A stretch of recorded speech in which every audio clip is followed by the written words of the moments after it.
गरुड़ पुराण 7वां अध्याय। जब आत्मा ने नरक में अपने कर्मों का फल भोग लिया तो उसकी यात्रा वहां समाप्त नहीं होती।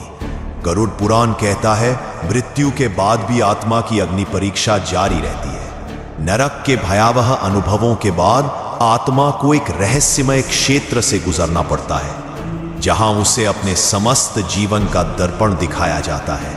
हर छोटा बड़ा कर्म, हर विचार, हर भावना, सब उसके सामने स्पष्ट हो उठते हैं। यह अनुभव आत्मा के भीतर गहरी पश्चाताप की ज्वाला जलाता है। आत्मा तड़पती है, स्वयं से सवाल करती है, क्यों मैंने इतना अधर्म किया, क्यों भुला दिया सच्चा मार्ग। यहीं पर आत्मा को दो मार्गों का दर्शन होता है। पहला मार्ग उसे संसार में फिर से फंसाने का, भोगों में उलझ जाने का, और दूसरा मार्ग उसे मुक्ति की ओर ले जाने का। लेकिन यह चुनाव आसान नहीं होता।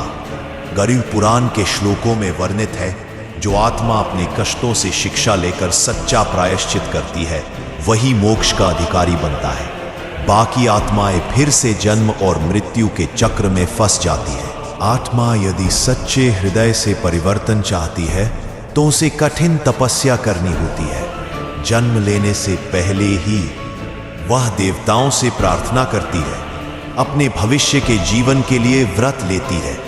इस बार मैं तुझे न भूलूंगा प्रभु, इस बार मैं तेरा ही पथ चुनूंगा।